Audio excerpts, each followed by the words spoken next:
Daniel Cross was not a soldier, nor a hero. He was an engineer posted on a lonely human outpost at the edge of charted space.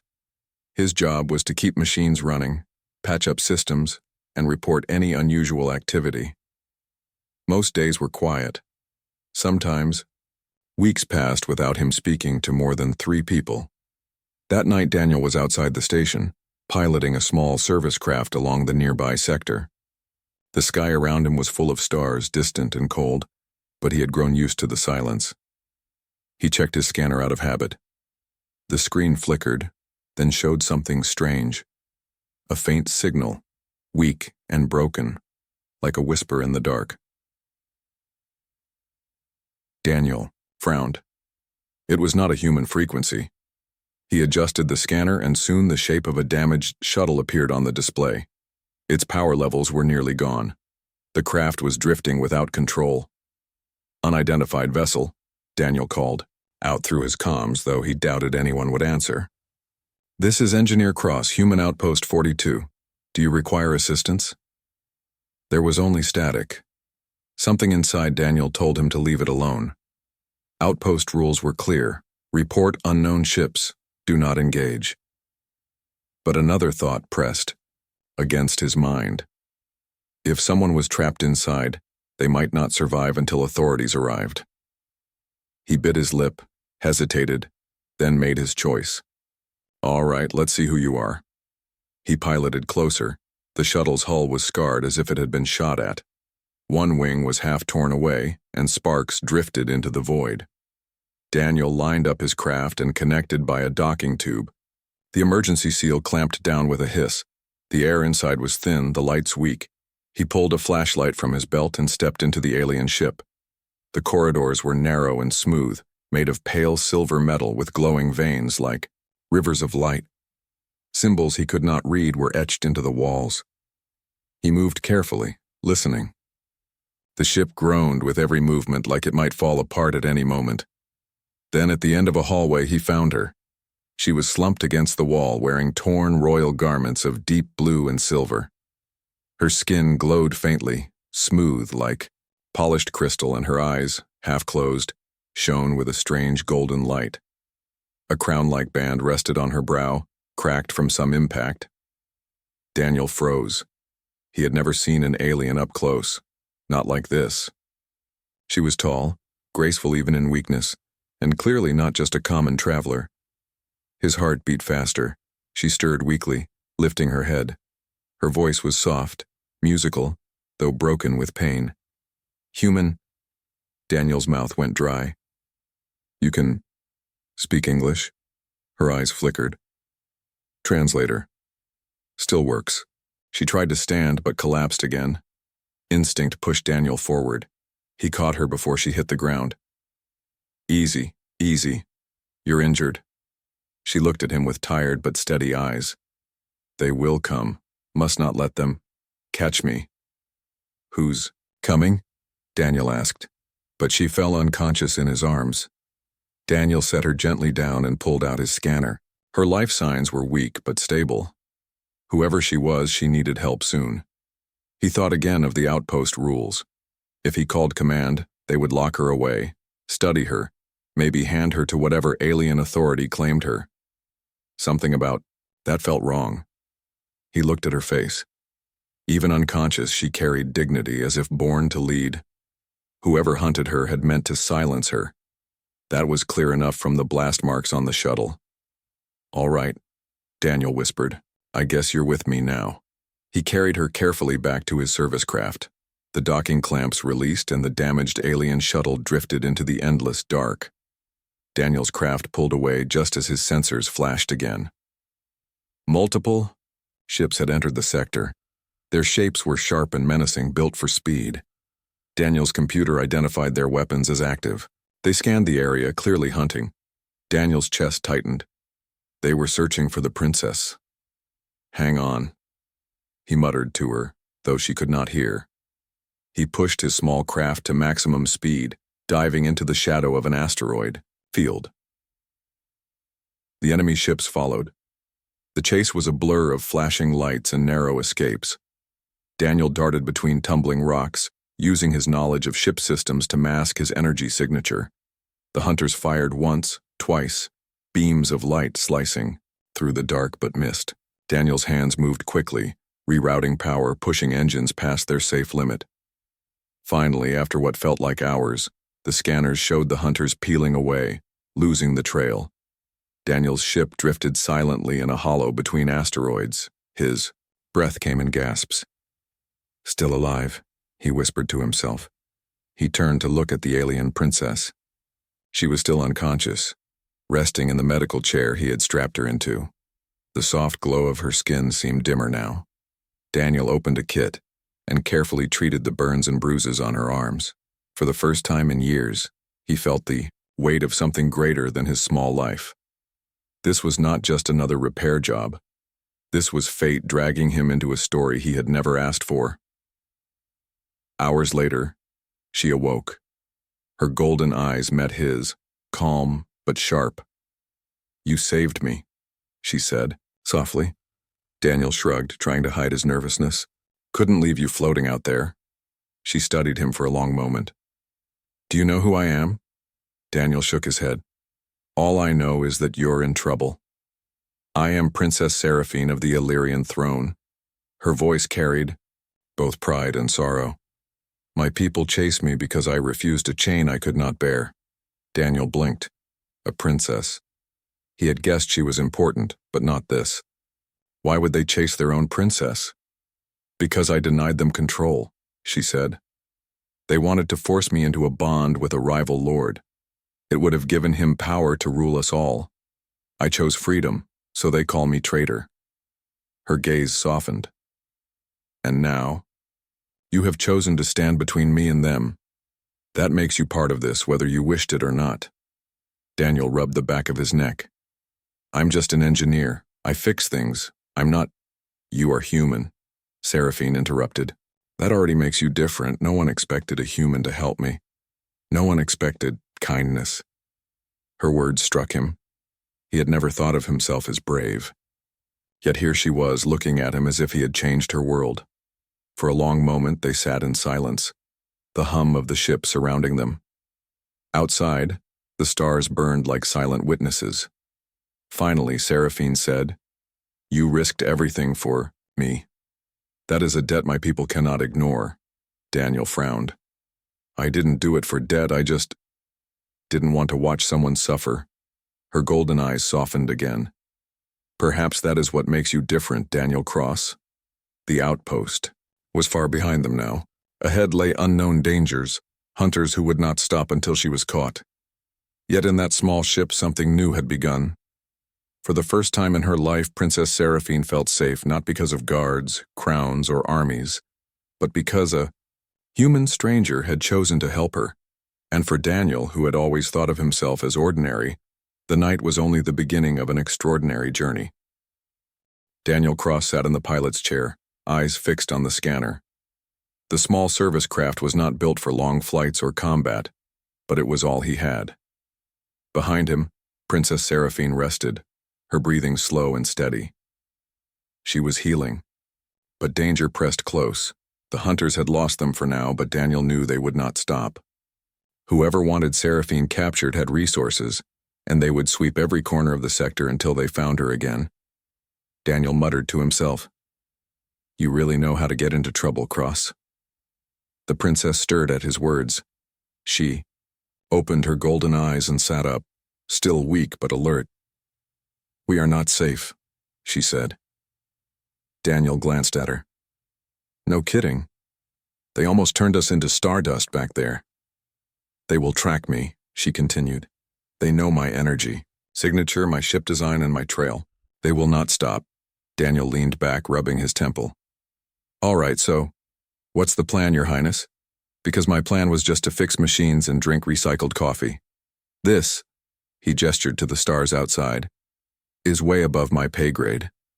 Seraphine tilted her head slightly as if studying him. "You joke when danger is near, that is unusual." "It's called nerves," Daniel replied. "If I don't laugh, I'll start panicking." For the first time, a faint smile touched her lips. It surprised him. For someone who carried the weight of a throne. She looked almost human when she smiled. Hours passed as the ship drifted silently along hidden paths through the asteroid field. Daniel rerouted power, dampened energy signals, and used every trick he knew from years of repairing ships. He had no military training, but he understood machines, and that gave him an edge. Seraphine sat beside him, watching his hands move across. The controls. "Your people," she said softly, "do not have the same level of technology as mine. And yet, you handle this craft with skill." Daniel shrugged. "Humans are used to making do with less. We fix what we have even if it's falling apart." She looked thoughtful. "Perhaps that is why you survive where others fail." The words hung in the air.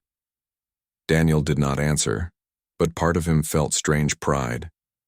When the scanners finally cleared, Daniel plotted a course toward a neutral trade station not far from the border.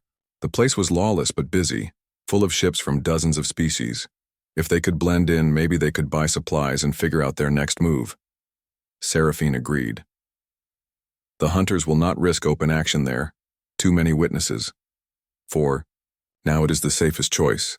But safe was a relative word. The trade station hung in space like a broken wheel, massive but scarred from old battles. Ships of every shape docked and departed, their lights glittering like fireflies. Daniel's small craft slipped into a docking bay, its hull groaning from the long flight. As the airlock opened, the smell hit him first. Oil, spice, and metal, mixed with the stench of too many people living in one place. The station was alive with sound. Voices in dozens of languages, merchants shouting offers, engines roaring, music echoing from distant chambers. Daniel glanced at Seraphine. Her royal garments would draw attention. "You'll stand out dressed, like that," he said. She looked down at herself and nodded. "Then I must change." From a storage compartment she pulled a plain cloak that hid her shining clothes and the broken crown on her brow. When she pulled the hood over her head, she looked less like a princess and more like a weary traveler. Still, her golden eyes glowed faintly beneath the shadow. Daniel hoped no one noticed. They walked through crowded corridors, moving carefully. Daniel bought spare parts for the ship, food rations, and a new fuel cell with the little credit he had. Seraphine followed quietly, watching the chaos of the station with curiosity. At one stall she paused, staring at a group of children, alien and human, playing with a small robotic toy. Their laughter was bright even in the noisy market. "Young ones," she murmured almost to herself. "Even here joy survives." Daniel looked at her, surprised at the softness in her voice. For a moment, she seemed less like a fugitive princess and more like someone simply seeing the universe with wonder. But danger was never far. As they turned down a side corridor, Daniel noticed 3 figures watching them from the shadows. They were tall, armored, and their movements too precise to be casual. "Seraphine," Daniel whispered. "We've got company." She followed his gaze, her hand tightening inside her cloak. "They found us." The figures moved closer. Daniel's heart raced. He had no weapon except a small tool blade, but running seemed wiser than fighting. He grabbed Seraphine's hand. "This way." They bolted through the crowd. Merchants shouted as stalls were overturned. People scattered as the armored figures gave chase. Daniel shoved past bodies, pulling Seraphine with him, weaving through the maze of corridors. "Left!" Seraphine called, her voice sharp with urgency. Daniel turned down a narrow passage. Ahead, a cargo lift stood open. They rushed inside, slamming the panel. The doors closed just as the pursuers rounded the corner. The lift dropped fast, carrying them deep into the lower levels of the station. The lower decks were darker, filled with smoke, dim lights, and the hum of overworked engines. Here, the crowds thinned. Many doors were sealed, and the people who remained looked rough, hardened by years of survival. Daniel exhaled, trying to calm his racing heart. That was close. Seraphine placed a hand on the wall, steadying herself. Her face was pale, but her eyes burned bright. "They will not stop. They know I will." "Never return willingly," Daniel frowned. "What happens if they catch you?" She hesitated. Then, with a quiet voice, she said, "They will bind me to the Lord I refused. Through him, they will rule my people. My freedom will be gone. And with it, the hope of those who believe in choice." Daniel studied her expression. He saw no fear, only resolve. She was not just running for herself, she was running for her people. "Then we won't let them catch you," he said firmly.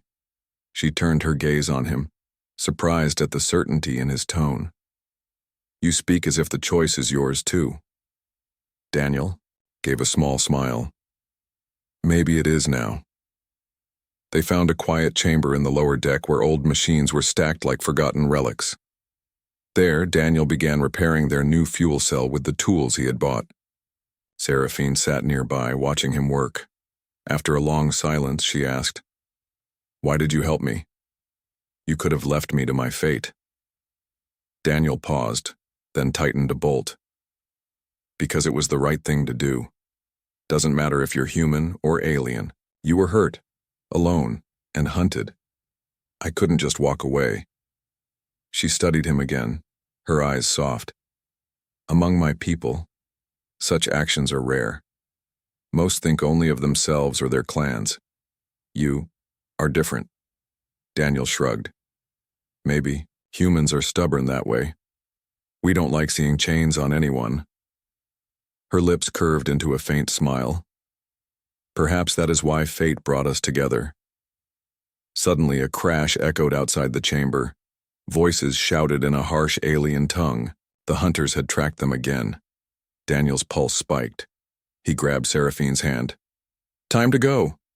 They dashed back into the corridors, the sound of armored boots closing in behind. This time, Seraphine moved with surprising speed, guiding Daniel through hidden passages she seemed to sense by instinct. Finally, they burst into a docking bay. Their small craft sat waiting. Daniel powered it up as Seraphine leapt aboard. The engines roared, the bay doors opened, and the ship shot into the black void just as the hunters arrived. Beams of light flashed past, shaking the hull. Daniel gritted, his teeth weaving through traffic, diving between larger ships to mask their trail. The hunters stayed close, relentless. "Hold on," Daniel shouted. He spun the ship toward a narrow gap between two giant freighters. The hunters hesitated, unwilling to risk collision. Daniel slipped through, engines burning hot, and vanished into open space. The scanners cleared again. They had escaped. For now. Daniel leaned back, exhausted. Seraphine placed a hand on his arm, steady and calm. "You are more than an engineer, Daniel Cross. You are my protector." Daniel swallowed hard, unsure how to answer. He was no knight, no soldier, no chosen hero. But in that moment, with the stars racing past and danger still close behind, he realized something had changed. He was no longer just helping a stranger. He was standing beside a princess who carried the weight of a people, and somehow, their fates were now bound together. The stars stretched endlessly before them as Daniel's small ship cut through the black. For hours after their narrow escape, neither he nor Princess Seraphine spoke much. Daniel focused on keeping the engine steady, while Seraphine sat quietly, gazing at the endless void as if seeing more than the stars. Finally, Daniel broke the silence. "We can't keep running like this. My ship isn't built for long flights, and sooner or later they'll catch us again." Seraphine nodded slowly. "You are right. We need a place to hide, at least for a short time. A place where they will not expect me to go." Daniel rubbed his chin. "There's a neutral station not too far from here, bigger than the last one, more civilized, less chaos. It's a trade hub. If we keep low, we might blend in." She tilted her head, studying him. "Would they not search there as well?" "Maybe," Daniel admitted. "But if we keep our distance and use the crowd as cover, it's better than floating in the middle of nowhere." Seraphine closed her eyes for a moment, then gave a small nod. "Very well. We will go there. But we must be careful." The journey took 2 days. During that time, Daniel and Seraphine spoke more. At first, the conversations were simple, about ship repairs, navigation, and survival. But slowly, Their words reached deeper. Daniel told her stories of Earth, of wide blue oceans, green forests, and cities full of life. He spoke of simple things: food cooked by his mother, laughter shared by friends, the sound of rain on a roof. Seraphine listened, with quiet fascination. Your world, it is full of choices, even small ones. That is rare. Daniel raised an eyebrow. Don't people on your world have choices? Her eyes grew distant. Some do, but most are born into roles they cannot escape. My birth gave me a crown whether I wanted it or not. My refusal to follow tradition has made me an enemy to my own counsel. Daniel leaned back, thinking. Humans. We don't like being told we have no choice. Even if the odds are bad, we'd rather fight for freedom. Seraphine's golden eyes met his. Perhaps that is why you helped me. You could not stand to see chains even if they were not on you. Daniel chuckled softly. Maybe. Or maybe I'm just stubborn. She smiled faintly at that. When they finally arrived at the trade hub, Daniel's nerves tightened. The station was massive, shining like a city in space. Dozens of docking rings spun slowly around its center, with thousands of lights blinking across its surface. Welcome to Haven's Reach, Daniel muttered as he guided the ship in. If there's anywhere to hide in plain sight, this is it. Inside, the station was bustling. Merchants called out from stalls, ships unloaded cargo, and people of all shapes and sizes hurried about their business. Daniel and Seraphine stepped carefully into the crowd. She wore her cloak again, hood low, though her golden eyes still drew the occasional glance. Daniel bought simple travel clothes for her, plain tunic, boots, and gloves, to help her blend better. When she put them on, he almost didn't recognize her. You look normal, he said with a grin, her lips curved in a small smile. Do you prefer me like this? Daniel hesitated, then shook his head. I think you'd stand out no matter what you wear. Over the next few days, they kept to the quieter sections of the station. Daniel repaired his ship with the new supplies he found. Seraphine often walked with him, watching humans and aliens barter, laugh, and argue.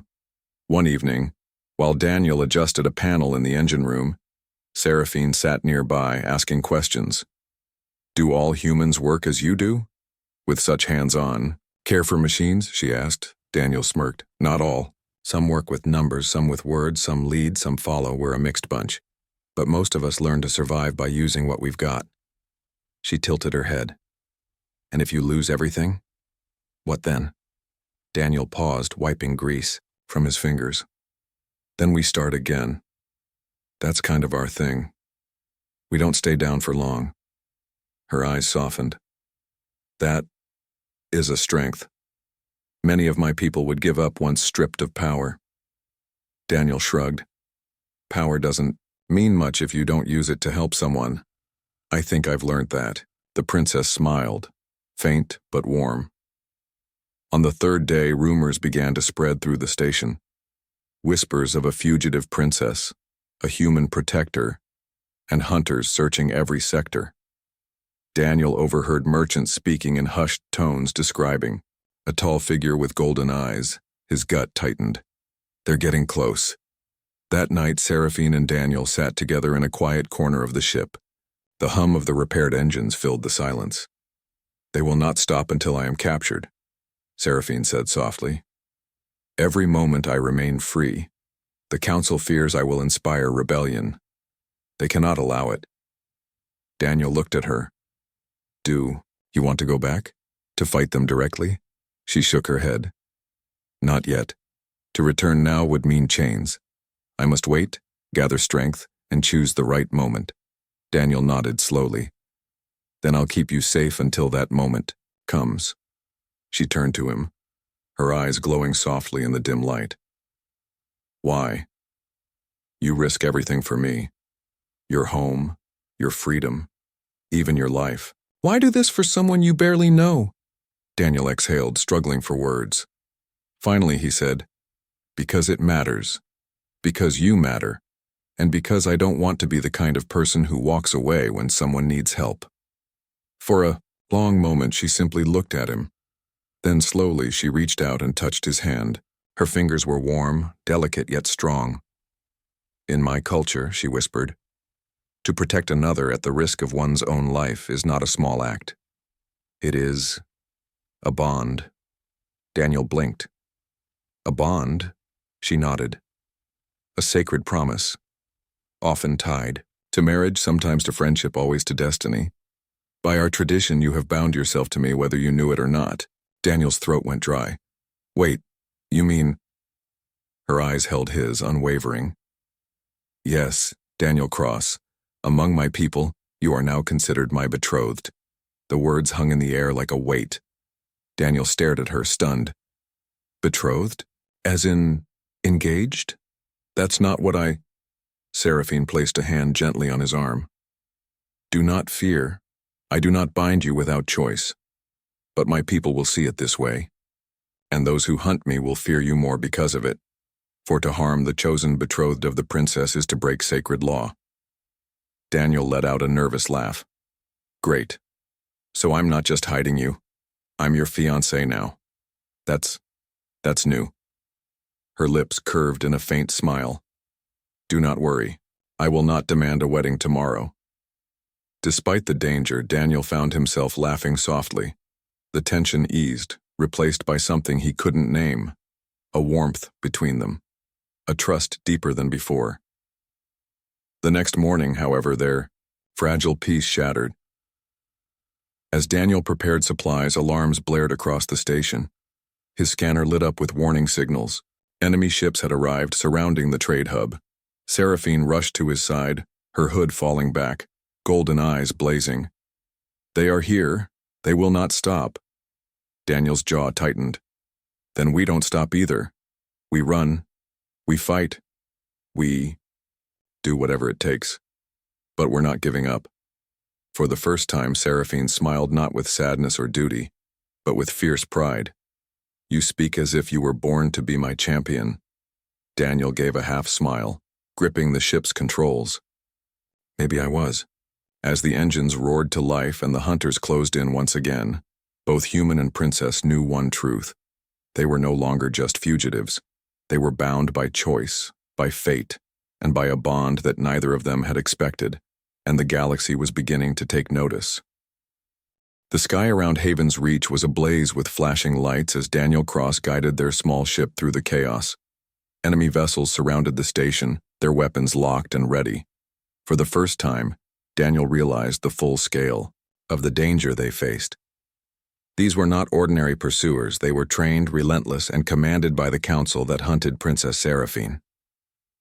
Seraphine sat beside him, calm yet alert. Her cloak hid her royal attire, but her eyes, golden and unwavering, revealed determination stronger than any human Daniel had ever seen. "They want to capture me," she said quietly. "They do not care about anything else." Daniel nodded, tightening his grip on the controls. "Then we make sure they don't get the chance." The first exchange of fire came without warning. Bright beams of energy cut through the void, splintering asteroids and shaking the ship. Daniel maneuvered as best as he could, using the terrain to dodge the blasts. Sparks flew inside the cockpit, and alarms screamed around him. Seraphine leaned over, pointing at the scanners. "Left, another asteroid." "You can hide among them." Daniel followed her directions with precision.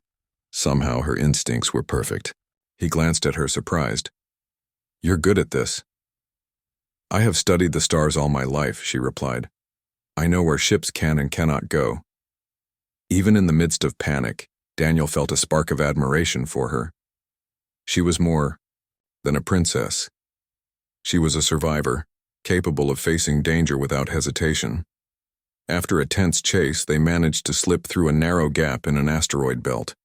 The enemy ships hesitated, unwilling to follow. Daniel exhaled, feeling the tension leave his shoulders briefly. "Nice work," he said. "You may be royalty, but you're also a star pilot." Seraphine allowed herself a small smile. "And you, human, are more clever than most of my guards." For a moment they shared a quiet laugh, though both knew it would not last. When they arrived at a distant neutral world, a desert planet known for its neutral trade and strict rules of sanctuary, They landed quietly.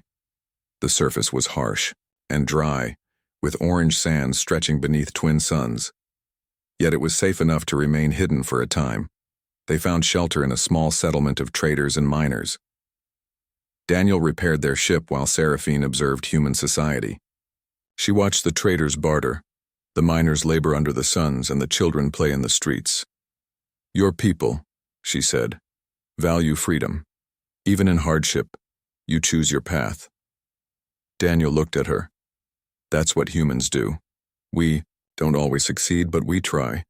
And sometimes we surprise ourselves." Seraphine nodded as if committing the lesson to memory. Days passed, and Daniel and Seraphine grew closer. They shared stories of their pasts. Daniel spoke of his quiet life on Earth, his love for simple machines, and his dream to travel beyond the stars. Seraphine shared her childhood in the royal palace, the weight of expectation, and the fear of losing her people to political games. "You think humans are simple?"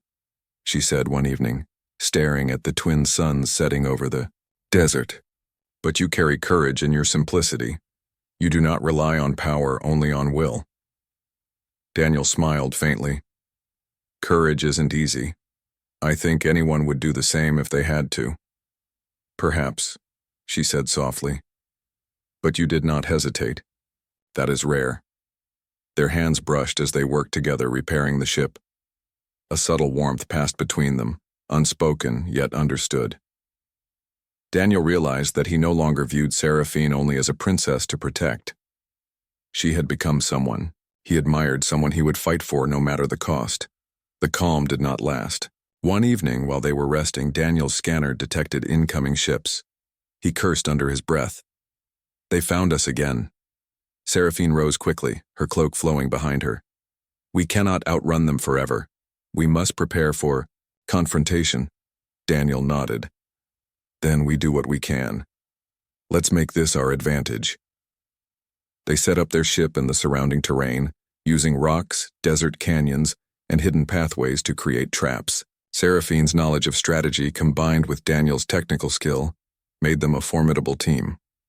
When the enemy arrived, they expected an easy capture. Instead, they found themselves navigating a maze of obstacles, their sensors confused by false signals and the natural formations of the desert. Daniel maneuvered their ship with precision, launching diversion drones that mimicked energy signatures. Seraphine guided him, calling out moves, predicting enemy positions. The attackers struggled to keep up. Some ships were damaged by collision with asteroids or terrain. Daniel's confidence grew with each successful maneuver. After the skirmish, they landed in a hidden canyon. The attackers had retreated, but Daniel knew it would only be temporary. He turned to Seraphine. "You keep saying we need to prepare for the long game. What exactly is your plan?" She looked at him seriously. "My people will continue to hunt me until they realize I am no longer alone. But if we reach the royal court, if we can show the council that I am not alone, that I have allies, then perhaps my people will listen. Perhaps they will see a different path." Daniel frowned. "That sounds dangerous. The royal court isn't exactly friendly." "It is dangerous," Seraphine admitted.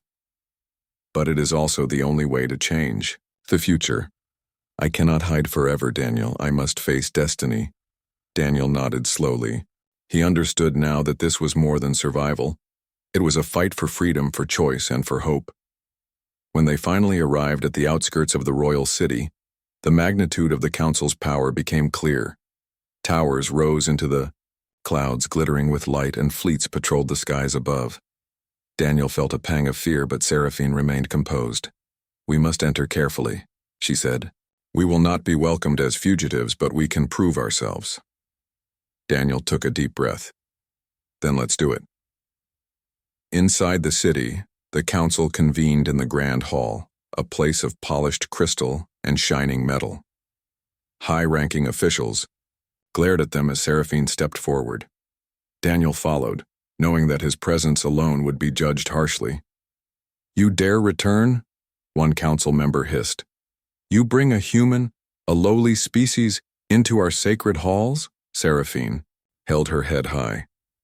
I return not to submit but to choose. I choose freedom, not chains. And this human, she said, gesturing to Daniel, has proven himself loyal, brave, and clever. By our tradition, he is my betrothed. Harm him and you break law and honor alike. The hall fell silent. Murmurs spread among the council members. A human betrothed to the princess? Some laughed, others scowled, but none dismissed the declaration. In Illyrian culture, such an act was binding. Daniel swallowed, feeling the weight of their stares. He was no warrior, no politician. But the words Seraphine had spoken gave him courage. He could not fail her. Not now. Not ever. To prove himself, the council demanded trials of skill and honor. Daniel faced challenges designed for the finest warriors and strategists of the Empire. Using human ingenuity, quick thinking, and determination, he succeeded in every test. His actions astonished the council. While the trials were difficult, Daniel relied not on technology, but on cleverness, adaptability, and courage. Seraphine watched him with pride, knowing that this human, this ordinary man by many standards, was now extraordinary in the eyes of her people. Finally, the council voted. By tradition, Daniel Cross was recognized as Seraphine's betrothed. His actions had changed the way humans were seen across the Empire. Where they had once been dismissed as simple, weak, and incapable, Daniel had proven that courage, ingenuity, and heart could surpass any expectation. That night, after the council dispersed, Daniel and Seraphine stood on a balcony overlooking the city. The stars above reflected in the polished towers below. "You were amazing," Seraphine said softly. "You have done what no one expected. Not only have you protected me, but you have also changed destiny itself." Daniel smiled faintly. "I didn't do it for glory. I did it because it was right." She reached for his hand. "And in doing what is right, you have become my legend, Daniel Cross, my betrothed, my companion, and my protector." For the first time, Daniel felt the weight of destiny settle upon his shoulders, not as a burden, but as a purpose. He was no longer just an engineer hiding in space. He was part of something greater, something that would shape the fate of an entire people. And together, he and Princess Seraphine prepared to face the challenges ahead side by side, bound by courage, loyalty, and an unbreakable bond. The city beneath them was alive with lights and motion, yet above it, in the quiet of the balcony, Daniel Cross and Princess Seraphine stood side by side. The council had accepted Daniel as her betrothed, but the Empire was not yet fully at peace. Forces loyal to the faction that had tried to capture Seraphine still roamed the skies, threatening to plunge the kingdom into chaos. Daniel looked at the horizon, watching the glimmer of approaching ships. "They're not done. Not yet." Seraphine nodded. "We expected no less. But we have allies now, and the people see the truth. They will not let tyranny return." For the first time since he had found the damaged shuttle in deep space, Daniel felt the full weight of his role. He was no longer a quiet engineer. He was a protector, a strategist, and a human standing as a symbol of courage among alien civilizations. They gathered loyalists who had secretly supported Seraphine's choice for freedom. The group was small, but their determination was immense. Daniel coordinated the defenses using both human ingenuity and Seraphine's knowledge of alien tactics. Every plan was carefully prepared, every move thought through. Seraphine trained alongside him, teaching the loyalists to trust both their instincts and their hearts. Her presence inspired courage, and Daniel's leadership showed that humans were more capable than many had assumed. "Remember," Daniel said one night, addressing the group, "this isn't just about fighting. It's about protecting hope. If we lose that, nothing else matters." Seraphine placed a hand on his shoulder. "And together, we will succeed." The decisive confrontation came when the opposing faction finally attacked. Their fleet was larger, heavily armed, and confident. But Daniel and Seraphine had prepared every advantage. Using hidden asteroid fields, diversion tactics, and quick maneuvers, They drew the enemy into traps that minimized casualties among civilians and loyalists. Daniel's heart raced as he piloted their small craft, weaving between ships, guiding the fleet, and coordinating defenses. Seraphine's commands were precise, her insight into enemy tactics unmatched. Together, they formed a team neither human nor alien alone could have achieved.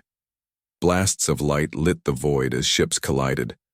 Weapons discharged and alarms screamed. Daniel felt fear, exhaustion, and determination all at once. But as he glanced at Seraphine, calm and radiant, he knew he was not alone. In a daring move, Daniel piloted a small strike team directly into the heart of the enemy formation. Using clever diversions and their advanced knowledge of alien technology, they disabled key command vessels without unnecessary destruction. Seraphine led the Loyalists from above, coordinating attacks and encouraging her people to stand firm. The enemy faltered. For the first time, they realized that the princess was not powerless, and the human at her side was no ordinary ally. Daniel's human adaptability, quick thinking, and courage turned the tide. He devised strategies that no alien mind could anticipate, proving that spirit and ingenuity could surpass brute force. After hours of intense conflict, the enemy fleet was forced to retreat. The skies cleared and silence returned, broken only by the celebration of those who had survived. Daniel and Seraphine landed safely among their people, greeted with cheers and gratitude. Seraphine turned to Daniel, golden eyes gleaming with pride. "You have done what I could not have imagined. You have not only protected me but inspired my people. You are no longer just my betrothed. You are a legend." Daniel shook his head, overwhelmed. "I didn't do it for legend. I did it because it was right, but thank you. I never thought one human could make a difference among stars." "You underestimated yourself," Seraphine replied. "Courage, loyalty, and wisdom, these are what define heroes, not birth, wealth, or title." With the enemy defeated and the empire stabilizing, Seraphine began her work to unite her people under principles of freedom and choice. Daniel remained by her side, honored as her legendary betrothed. The story of the human who had helped a princess escape, who had outwitted fleets, and who had inspired a people spread across the galaxy. Children in distant worlds whispered his name. Traders spoke of the human who had changed the fate of a kingdom. Scholars debated his strategies and bravery, and through it all, Daniel remained humble, guided by the principle that doing what is right is greater than glory.